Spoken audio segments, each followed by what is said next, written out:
કૃપા કરીને વિડીયોને લાઇક કરજો, શેર કરજો અને અમારી ચેનલને સબસ્ક્રાઇબ જરૂર કરજો. રામકિશનજી સવારે છાપું વાંચી રહ્યા હતા અને તેમને હળવી ઊંઘની ઝપકી આવી રહી હતી, ત્યારે અચાનક તેમના કાને એક અવાજ પડતા તેમની ઊંઘ ઉડી ગઈ. અભિનંદન, બાબુજી. પ્રાચી બેટીના લગ્ન નક્કી થઈ ગયા છે, નોકર શ્યામુએ અંદર આવતા કહ્યું. રામકિશનજીએ છાપું નીચે કરતા કહ્યું, અરે શ્યામુ, તું ગામડેથી ક્યારે પાછો આવ્યો? ગામમાં બધું કુશળમંગળ તો છે ને? હા બાબુજી, તમારી અને માલકીનની કૃપાથી બધું કુશળમંગળ છે. તમે તો કશું કહ્યું નહીં, પણ મને ખબર પડી ગઈ કે 2 દિવસ પહેલા જ તમે પ્રાચી બેટીના લગ્ન નક્કી કરી દીધા છે.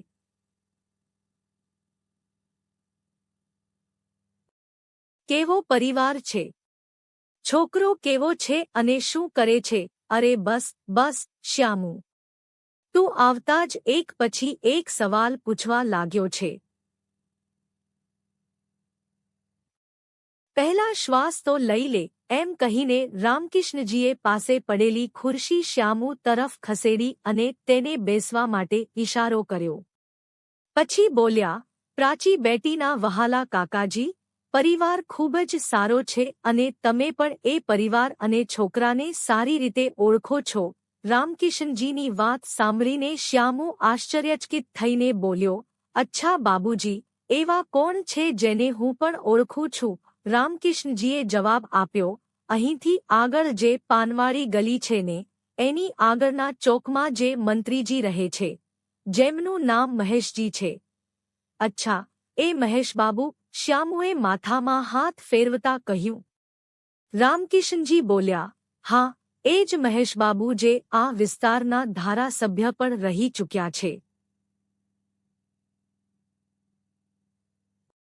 એમનો દીકરો પ્રશાંત હમણાં જ એન્જિનિયર બન્યો છે. મહેશજીએ કદાચ આપણી પ્રાચીને કોઈક વાર ચોરાહેથી પસાર થતા જોઈ હશે અને તેમણે જ આપણા ઘરે પ્રસ્તાવ મોકલ્યો. અમે છોકરાને જોયો અને અમને પણ તે ખૂબ પસંદ આવ્યો. તે ખૂબ જ સારો છોકરો છે અને આપણી પ્રાચી માટે યોગ્ય રહેશે. રામકિશનજીની વાત સાંભળીને શ્યામુએ સહેજ અચકાતા કહ્યું, બાબુજી, જો તમે ખોટું ન લગાડો તો હું એક વાત કહું? હા હા, બોલ ને. તું પણ આપણા ઘરનો સભ્ય છે અને તારો નિર્ણય પણ અમારા માટે મહત્વનો છે. રામકિશનજીએ સંમતિ આપતા કહ્યું. શ્યામુ બોલ્યો, બાબુજી, એ વાત સાચી છે કે પ્રશાંત ખૂબ જ સારો છોકરો છે. મેં તેમને બાળપણથી જોયા છે, કારણ કે અમે જ્યારે મહેશબાબુના ઘરે નોકરી કરતા હતા ત્યારે અમે તેમના આખા પરિવારને સારી રીતે ઓળખતા હતા. મંત્રીજી ભલે સારા માણસ હોય, પણ ઘરમાં તેમની પત્ની સાધનાજીનું જ ચાલે છે. સાધનાજી સામે મંત્રીજી એકદમ બિલાડીની જેમ રહે છે. સાધના માલકીન ખૂબ જ લાલચુ અને કડક સ્વભાવના છે. તો મારા મતે તો.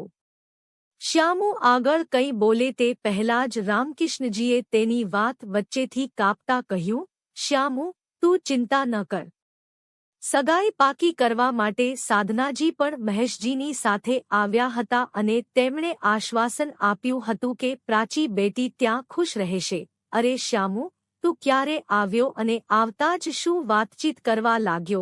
બહાર આવતા રામકિશનજીના પત્ની મમતાજીએ કહ્યું. રામકિશનજી બોલ્યા, અરે મમતા, આપણા શ્યામુને પ્રાચી બેટીની ચિંતા છે.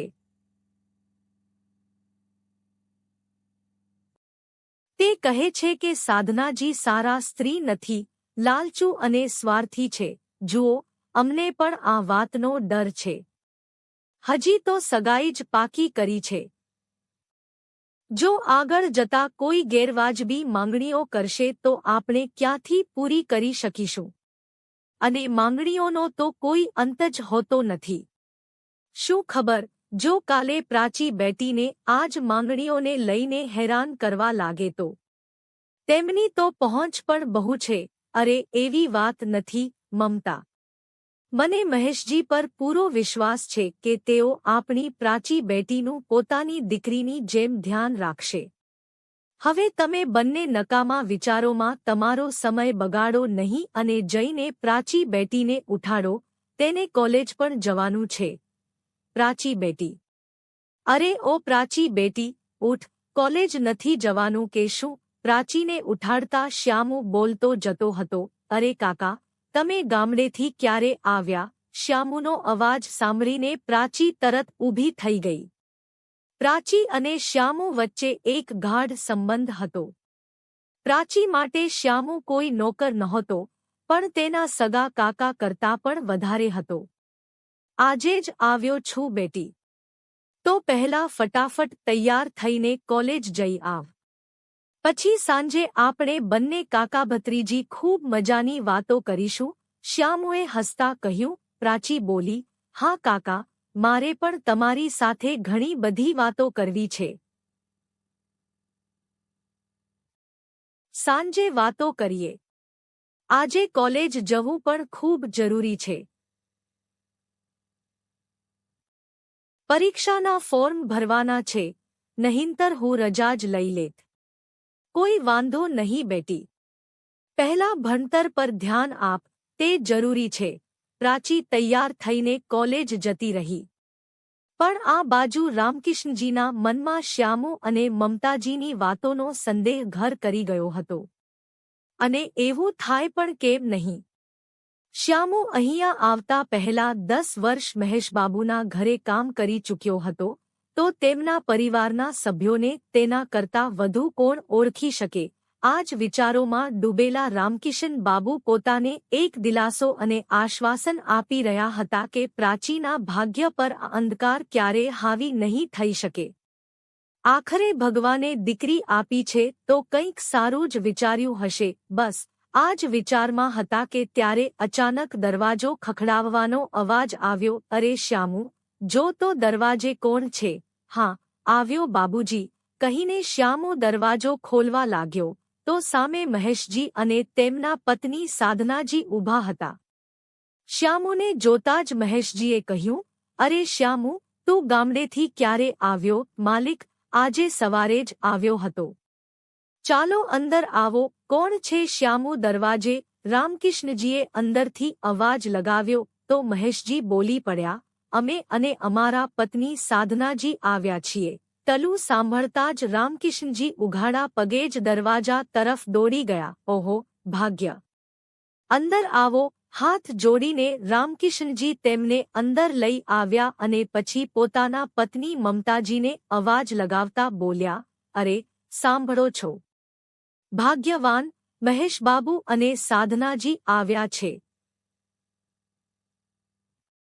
મમતાજી પણ બહાર આવી, પણ તેમના ચહેરા પર ચિંતાની રેખાઓ સ્પષ્ટ દેખાઈ રહી હતી.